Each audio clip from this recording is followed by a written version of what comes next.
신의 성품에 참여하는 자 함께 말씀을 나눕니다. 오늘이 사순절 첫 번째 주일입니다. 사순절은 경건과 절제의 삶에 힘쓰고 예수님의 모습이 나타나기를 우리가 더욱 힘쓰는 기간이 되어야 됩니다. 오늘 본문이 사순절에 우리의 영적 생활에 필요한 8가지 덕목을 말씀하고 있어요. 그러니까 기독교의 덕목, 바로 믿음, 덕, 지식, 절제, 인내, 경건, 형제 우애의 사랑. 근데 이것을 신의 성품이라고 할 수 있습니다. 그리스도인들의 이 8가지 신의 성품, 신성한 성품을 갖추기 위해서 부단히 힘쓰고 노력해야 됩니다. 오늘 3절 말씀에 보면 그의 신기한 능력으로 생명과 경건에 속한 모든 것을 우리에게 주셨으니 이는 자기의 영광과 덕으로서 우리를 부르신 자를 알므로 말미암느니라. 그러니까 믿음이라는 것이 우리에게 영원한 생명을 주시려고 부르신 자를 알고 믿는 겁니다. 우리를 부르신 자를 알고 그 예수님을 알고 그 성품에 참여하는 거예요. 왜 성품에 참여합니까? 우리에게 주신 약속이 있기 때문입니다. 그 약속이 오늘 4절에 보면 이로써 보배롭고 지극히 큰 약속을 우리에게 주사 이 약속으로 말미암아 너희로 정욕을 인하여 세상에서 썩어질 것을 피하여 신의 성품에 참여하는 자 되게 하려 하셨다. 예수 믿는 자에게 보배롭고 지극히 큰 약속을 주셨는데 그 약속이 미래에 그리스도의 재림과 새하늘과 새 땅 영원한 나라에 참여하는 것을 얘기합니다. 예수 그리스도를 믿고 그리스도와 연합하여 새로운 피조물로 거듭나게 되고 성령으로 참된 영적 교제를 나누고 훗날에 장차 나타날 영광, 축복에 참여하는 겁니다. 그 보배로운 약속을 위해서 우리가 할 일이 뭐예요? 정욕으로 인해 세상에서 썩어질 것을 피하는 겁니다. 그리고 신의 성품에 참여하는 거예요. 인간은 하나님의 형상대로 지음받았으나 죄로 인해서 그 형상을 잃어버리고 말았어요. 그러나 예수 믿고 예수를 알므로 하나님의 형상이 회복되기 시작했고 말씀대로 살아갈 때 하나님의 속성이 회복되고 예수님을 닮아가는 속성, 이것이 회복되음으로써 영적 성장이 이루어지는 겁니다. 영적 성장에 따라서 영광과 칭찬과 존귀와 상급을 얻게 되는 거예요. 그러니까 여기에서 중요한 것은 신의 성품이라는 겁니다. 신의 성품에 참여한다. 이게 무슨 말이냐? 내가 신의 성품에 참여하였습니다 선언하면 그 신의 성품에 참여하는 것 아닙니다. 우리는 여전히 신의 성품이 아닌 육의 속성대로 늘 죄악 가운데 죄를 짓고 우리가 살아가고 있어요. 그러니까 우리가 한번 생각을 해봐야 돼요. 믿음은 구원과 관련하여 생각할 때 전적인 하나님의 선물입니다. 그러니까 믿음으로 구원 얻고 믿음이 그리스도인의 삶에 가장 밑바닥이 되는 거예요. 그래서 믿음의 성화와 관련되어 생각할 때는 그 순종으로 행위까지 나타나야 됩니다. 그러니까 오늘 본문에서 성화와 관련된 믿음으로 신의 성품을 갖는 것이고 거룩한 자가 되는 겁니다. 예수님과 같이 모든 사람에 대하여 온유하고 오래 참으며 자비를 베풀고 사랑으로 행하는 거예요. 그래서 신의 성품을 가진 자는 예수님의 성품을 닮아가는 겁니다. 자기 유익을 구하지 아니하고 무례히 행치 않습니다. 예의를 지키고 다른 사람의 인격을 무시하지 않고 부족함이나 지나침이 보이더라도 대응하지 않고 그의 형편이나 사정을 살펴서 그에게 유익이도록 행하는 거예요. 그러니까 내 안에 거듭난 믿음이 있으면 당연히 신의 성품에 참여하여 온전한 믿음의 삶을 살 수밖에 없는 겁니다. 그것이 신의 성품에 참여하는 것이고 온전한 믿음 있는 자의 본질적 모습이라는 거예요. 그래서 신의 성품, 바로 하나님의 성품을 말하는 겁니다. 그 하나님의 성품이 어떤 것이 있어요? 바로 믿음 위에 7가지를 더해야 하나님의 성품에 참여하는 자가 된다는 거예요. 우리는 예수 믿어서 구원받는 데만 그치지 말고 영적 성숙과 진보를 위해 신의 성품에 참여해야 된다는 거예요. 하나님의 속성으로 닮아가야 된다는 겁니다. 오늘 신의 성품 8가지 중에서 4가지를 먼저 살펴봅니다. 먼저는 믿음 위에 덕을 더해야 된다는 거예요. 여러분, 덕이 뭡니까?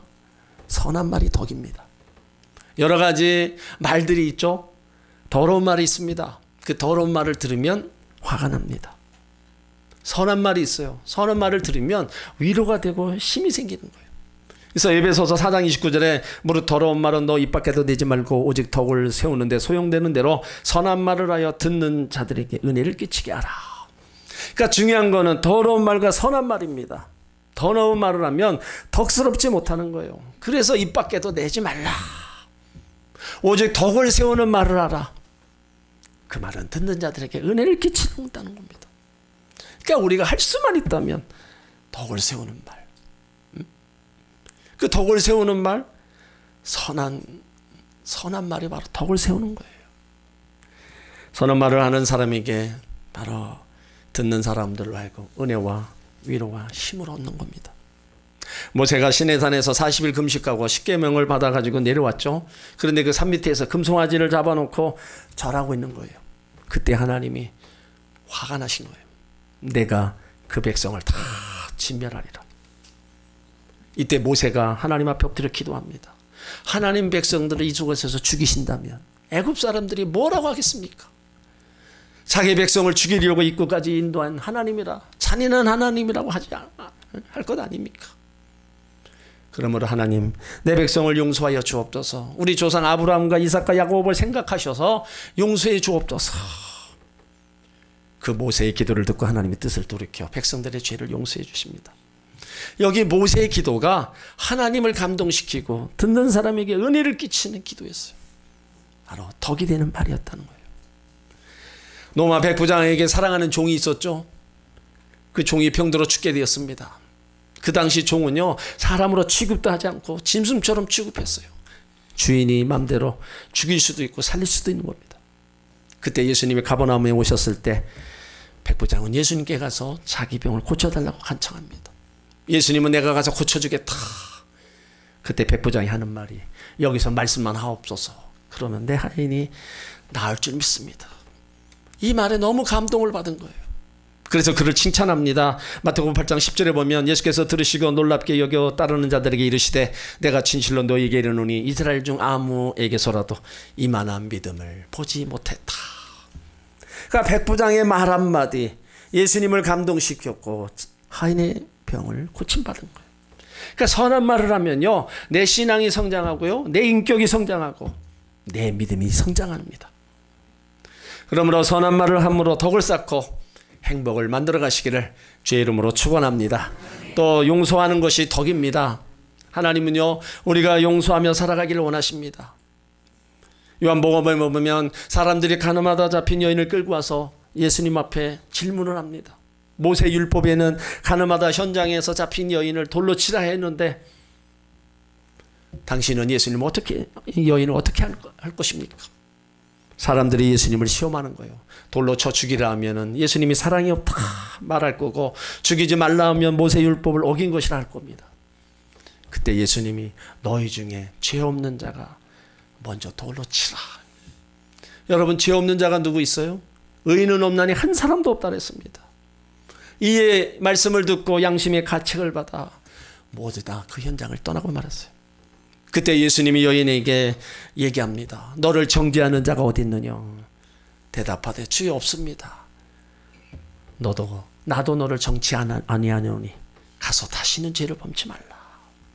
여기서 중요한 건요, 정죄하지 아니한다는 거예요. 예수님은요, 우리를 정죄하지 않으십니다. 우리가 죄를 짓고 불의하고 투해도 우리를 정죄하지 않고 판단하지 않고 그냥 우리 죄를 용서해 주시고 이해해 주시는 거예요. 그러니까 예수님은 용서하시는 분이에요. 그 용서의 사랑을 받은 우리도 용서하는 것이 바로 덕입니다. 우리는 더 고통 가운데 있는 사람들을 정죄하면 안 되는 거예요. 욥이 고난을 당하자 친구들이 찾아와서 정죄하기 시작하죠. 네가 무슨 죄를 지었길래, 잘못을 했길래 이 죄값을 받느냐. 계속 3명이서 밀어붙입니다. 여러분, 고통받는 사람들에게 부모가 무슨 죄를 지었기에 고통받느냐, 무슨 죄를 지었기에 자녀들이 이렇게 아픔을 당하느냐, 그런 얘기하면 절대로 안 되는 거예요. 욥은요 그 친구들을 정죄하는 것에 너무 마음이 아프고 괴로웠어요. 근데 후일에 하나님이 나타나셔서 욥의 친구들에게 말씀을 하십니다. 욥이 너희를 위하여 기도할 때 용서해 주리라. 하나님이 그 정죄하는 사람을 용서치 않는다는 겁니다. 아무 의미도 모르고 까닭도 모르고 무조건 그 당하는 고통 앞에 자꾸 정죄하는 그 사람을 용서치 않는다는 거예요. 그래서 욥이 나중에 정죄했던 친구들을 위해 용서해 주었고 그들을 위해 기도해 주었습니다. 그러므로 고통당하는 사람을 위로하고 기도해 주는 것이 바로 덕입니다. 여러분 용서 못하는 사람이 있습니까? 하나님의 사랑에 그 받은 우리들, 용서의 사랑을 받은 우리들, 그 용서의 사랑으로 용서해 주시길 바랍니다. 용서하면요 인간관계가 회복되고요 건강이 회복되고 기도가 회복되고 복이 임하는 것입니다. 그러므로 용서하여 줌으로 덕을 베푸는 여러분들 되시기를 주의 이름으로 축원합니다. 또 사랑의 상대방에게 기쁨을 주는 게 덕입니다. 남에게 덕을 끼치는 것이 덕이고 남을 즐겁게 하는 것이 바로 덕스러운 삶이에요. 로마서 15장 2절에 우리 각 사람이 이웃을 기쁘게 하되 선을 이루고 덕을 세우도록 할지니라. 이웃을 기쁘게 하는 것이 바로 덕이라는 거예요. 근데 이웃을 기쁘게 하면 나에게도 그 기쁨 또 나에게도 행복이 임한다는 겁니다. 이웃을 기쁘게 하면 나에게 하나님의 은혜와 복을 더하여 주시는 거예요. 그러니까 상대방에게 우리가 덕을 베푼다, 기쁨을 준다. 이것은 나로 인해서 주님이 증거되는 것이고 나로 인해서 하나님 자녀임을 또 나타내는 거예요. 그러니까 믿음의 이 바탕에 신의 성품으로 이것이 행해지는 거예요. 그러니까 내가 예수를 믿어 변화되어 예수님 모습으로 사는 거, 이것이 우리의 모습으로 또 삶 속에 나타나야 된다는 거예요. 그래서 믿음은요 모든 것의 뿌리고 기초입니다. 믿음의 덕이 더해지지 않으면 믿음이 독선이 흐르고 이기주의에 사로잡히면 교만에 빠집니다. 그래서 믿음의 덕을 공급받아야 되는 거예요. 덕은 더해져도 좋고 안 더해져도 좋은 것이 아니라 꼭 더해져야 된다는 거예요. 열심히 신앙생활하는데 덕스럽지 못한 성도들이 가끔 있습니다. 기도 열심히 하고 봉사 앞장서 일하는데 인격적인 결함이 있어 성도들 앞에서 덕을 세우지 못하는 경우입니다. 자기 기준으로 해서 다른 사람을 판단하고 평가합니다. 그러다 보니까 다른 사람에게 상처를 주고 갈등이 생기는 거예요. 믿음의 덕이 더해지지 않는 교인들이 모인 교회는요 가시가 있어서 찌르기 때문에 서로를 가까이 하지 못하는 거예요. 그리고 믿음의 덕이 더해지지 않으면 믿는 사람을 대할 때 전도의 대상으로 대하는 게 아닙니다. 나는 믿음이 있으니 구원받고 너는 멸망받는다, 이러한 시각으로 보게 되고 정죄의 대상으로 보는 겁니다. 또 믿음의 덕이 더해지지 않으면 나는 무조건 옳고 너는 무조건 틀렸다는 주장이에요. 그러니까 아무리 우리가 열심히 봉사해도 덕이 없으면 사람들에게 그 수고를 인정받지 못하는 거예요. 그리고 하나님께 영광을 가리는 겁니다. 예수 믿지 않는 사람들 싸우다가도 술 한잔을 먹으면 화해한다고 그러죠. 근데 믿는 사람들 한번 싸우고 나면 좀처럼 화해하기 어렵습니다. 왜 예수 믿는 사람들은 좀처럼 화해가 안 됩니까? 술 한잔을 안 먹어서 그럽니까? 믿음에 덕을 더하는 노력이 부족하기 때문입니다. 그러니까 덕은 다른 사람의 호의를 얻는데 필수적인 거예요. 믿음이 있어도 불구하고 덕이 없는 사람, 다른 사람의 호의를 얻지 못하고 공동체에서 외면을 당하게 됩니다. 그러므로 성도들은 믿음의 덕을 더하려는 노력을 많이 해야 됩니다. 서로를 인정하고 용납하는 그 노력을 많이 해야 돼요. 그래야 하나님 백성으로서의 아름다운 성품을 갖출 수 있는 겁니다. 우리는 하나님의 성품을 가진 자들이에요. 그렇다면 내 안에서 하나님의 성품을 가진 자답게 이제 그런 모습들이 드러나야 돼요. 선한 말로, 용서의 사랑으로 기쁨을 주는 그 덕을 쌓아가는 모습들이 우리 안에서 나타나야 됩니다. 하나님이 그걸 우리 가운데 원하시고 그것이 바로 우리가 신의 성품, 예수님의 성품에 참여하는 거예요. 그리고 하나님의 성품에 이제 덕에 지식을 더하라고 가르치고 있어요. 믿음 위에 덕은 더했는데 지식이 더하지 못하면 어리석은 행동을 하고 잘못된 일을 자꾸 범합니다. 우리가 가난을 얘기할 때 죄라고 얘기하지 않는데 못 배운 거를 죄라고 얘기해요. 왜 그래요?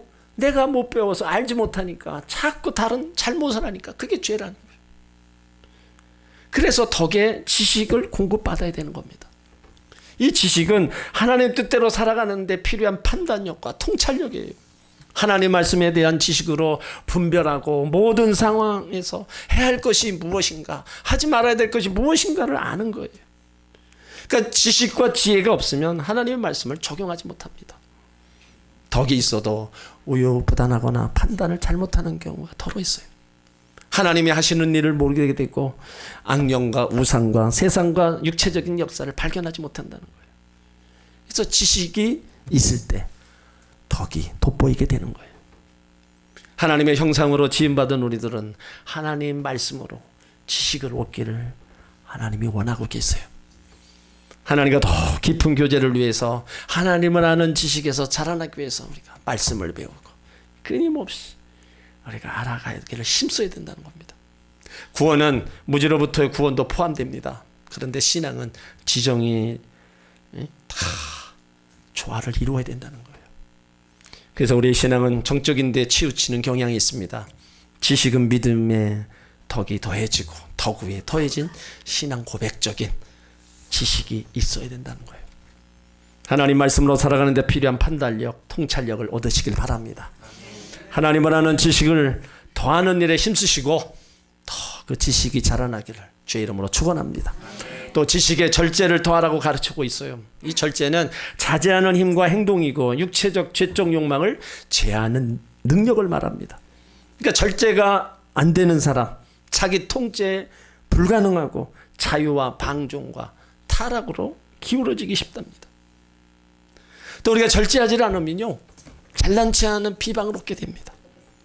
지식이 많다 보면 자연히 판단력과 비판력이 앞서게 돼요. 그래서 공부한 많은 사람들이 판단하고 비판하기를 잘합니다. 하나님 말씀도 많이 아는 사람, 그 지식을 가지고 이것은 이래서 잘못됐고 저것은 저것서 잘못됐고 이 사람은 이래서 잘못됐고 저 사람은 이래서 잘못됐다 평가를 합니다. 그 지식이 없는 것도 문제지만요, 지식의 절대가 따르지 않으면 더 큰 문제라는 거예요. 우리의 지식이 절대되지 않으면 지적인 교만에 빠지고 지적인 남용과 오리에 빠지는 겁니다. 우리의 지식은 하나님 뜻에 복종하는 절제가 더해진 지식이 되어야 된다는 거예요. 그래서 지식의 절제를 공급받아야 된다는 겁니다. 하나님 영광을 위하여 다른 사람의 이익을 위하여 많은 지식이 절제될 때 그 지식은 값진 겁니다. 또 절제는 먹기는 먹되 먹고 싶은 욕망의 노예가 되어서는 안 된다는 겁니다. 적당히 쉬고 재청절을 위한 문화의 생활은 하되 향락과 즐기고자 하는 욕망에 빠지지 말아야 된다는 거예요. 무언가 사로잡혀 하나님 앞으로 나가지 못하는 일이 없어야 된다는 겁니다. 우리의 영이 육의 굴레에 사로잡혀 자유를 잃어버려서는 안 된다는 거예요. 그래서 그리스도인들은요, 이 신의 성품, 예수님의 성품을 담기 위해서 부단히 힘쓰고 노력을 해야 됩니다. 오늘 8절 말씀에 이런 것이 없는 자는 신의 성품에 참여하기를 거부하는 자, 예수 그리스도에 계속해서 알아가기를 게으른 자, 신앙의 열매를 맺히지 않는 자라고 얘기하고 있어요. 그리고 9절에 보면 이런 것을 행하려고 노력하지 않는 자, 소경과 같다 그랬습니다. 원시치 못하는 자, 하나님께서 옛죄를 깨끗게 하심을 잊고 과거 세속적인 생활로 돌아가는 거예요. 그러니까 뭐예요? 신의 성품에 참여하지 않는다는 겁니다. 우리가 예수 믿고 구원받아 죄에서 거듭나고 우리가 성화를 이룬 만큼 영광과 칭찬과 상급이 있습니다. 물론 이거는 하나님 나라 가서 우리가 받는 거예요. 영적 속성이 자란 만큼, 신의 성품에 참여한 만큼 축복이 주어져요. 근데 이런 것들을 생각하지 않고 이루지 않는 자는 바로 소경이라는 겁니다. 오늘 그래서 10절에 형제들아 더욱 힘써 너희 부르심과 택하심을 굳게 하라. 너희가 이것을 행한즉 언제든지 실족지 아니하리라. 이같이 하면 우리 주 곧 구주 예수 그리스도의 영원한 날에 들어감을 넉넉히 너희에게 주시리라. 주의 부르심과 택하심을 확실히 붙잡으라는 겁니다. 이거는요, 하나님 백성으로 구원 얻은 주의 백성 확실히 붙잡으라는 거예요. 그리고 그 위에서 앞에서 말한 그런 것들을 행함으로 잘하게 하라는 거예요. 그러면 주께서 자기 나라 영원한 나라에 들어가 계실 때 당당하게 바로 된다는 겁니다. 우리가요, 이 땅에서 삶이 얼마나 중요한가를 오늘 여기서 우리가 발견할 수가 있어요. 우리는 예수 믿어 하나님 나라 가는 거 물론 주신 축복입니다. 또 그렇게 또 약속하고 있어요. 근데 그 전에 우리가 이 땅에서의 삶도 중요하다는 거예요. 이 땅에서 신의 성품, 예수 그리스도의 성품을 내가 어떻게 가지고 사느냐. 그것이 나의 구원의 확신과 또 하나님 앞에 가까이 나가는 계기가 되는 거예요. 우리가 육의 삶만 살아가 보세요. 내가 구원의 확신이 주어집니까? 내가 이렇게 신앙생활에서 예수 믿는다고 확신할 수 있습니까? 그런 것은 본인 스스로가 벌써 느껴요. 하지만 내가 살아가는 삶이 좀 다르고 예수님 성품으로 내가 살아가기를 힘쓰고 애쓰며 살아간다면 정말로 그 속에서 우리는 하나님의 자녀임을 확실하게 우리가 믿고 고백할 수 있는 거예요. 그러니까 이 땅의 삶 속에서 신의 성품, 예수님의 성품을 가지기 위해서 우리가 더 힘쓰고 애써야 되는 거예요. 내가 변화돼서 예수님의 모습으로 살아간다. 그 모습 속에 하나님이 주신 은혜와 복은 물론이거니와 나중에 하나님 나라 들어갈 때도 떳떳하게 들어간다는 거예요. 하나님 나라만 생각하면 안 됩니다. 그 과정, 그 삶을 내가 어떻게 살아가느냐도 중요한 거예요. 그 과정을 잘 이기고 가야 미래에 하나님 나라에 우리가 들어갈 수 있는 거예요. 바울은요, 내 안에 그리스도께서 사시게 해야 된다고 얘기했어요. 갈라디아서 2장 20절에 내가 그리스도와 함께 십자가에 못 박혔나니 그런즉 이제는 내가 산 것이 아니요 오직 내 안에 그리스도께서 사신 것이라. 내가 그리스도와 함께 진짜 십자가에 죽었다면 당연히 내 육신의 모습으로 살지 않고 내 안에 사시는 예수 그리스도의 모습으로 살아야 된다는 거예요. 이것이 믿는 자의 참된 모습입니다. 육에 속한 자가 육신의 일을 행하는 건 자연스러운 겁니다. 마찬가지로 예수 믿고 예수님을 모신 자가 변화된 본성에서 자연스럽게 나타나는 신의 성품, 이게 또 당연한 겁니다. 우리는 지금 사순절을 보냅니다. 이 사순절 우리가 더 하나님 앞에 가까이 있어야 되고요, 더 예배 참여하며 더 기도에 힘써야 됩니다. 그러다 보면요, 썩어질 세상 것을 향하고 있던 나의 시선이 하나님께로 돌려지게 되는 거예요. 그렇게 하는 동안 내 믿음이 자라고 영성이 자라고 하나님의 성품으로 성숙되어 가는 겁니다. 거저 주어지지 않습니다. 내가 얼마나 노력했느냐, 내가 얼마나 하나님 앞에 가까이 나와서 내가 얼마나 변화된 예수님 성품으로 살아가려고 하느냐. 내가 하지 않으면 우리는 자꾸 옛 모습에 치우치고 그렇게 살아갈 수밖에 없는 거예요. 여러분, 예수 믿어서 구원받는 데만 그치는 것이 아닙니다. 하나님의 속성을 닮아가는, 바로 예수님의 성품을 닮아가는 신의 성품에 참여해야 된다는 거예요. 그것이 하나님 보시기에 아름답고 옆에 성도가 보기에도 아름답고 누가 보기에도 아름다운 거예요. 그러한 삶이 여러분 우리 가운데 있기를 그렇게 하나님이 원하시는 거예요. 여러분 모두가 다 하나님의 성품을 가지시길 바랍니다. 그 삶이 축복의 통로고요, 나중에 하나님 나라의 영광을 얻는 축복이 되는 거예요. 그러므로 나 때문에 우리는 하나님 영광 가져서도 안 되고, 나 때문에 또 옆에 사람이 아픔 당하고 상처 당해서도 안 됩니다. 나 한 사람의 올바른 신앙의 모습, 예수님 닮는 그런 모습 하나하나가 하나님께 영광이 되지만 모든 성도들에게도 아름다운 모습으로 비춰지는 거예요. 우리 인천하면 이렇게 모든 성도들이 바로 신의 성품에 다 참여하는 모든 성도들이 되시기를 주의 이름으로 축원합니다.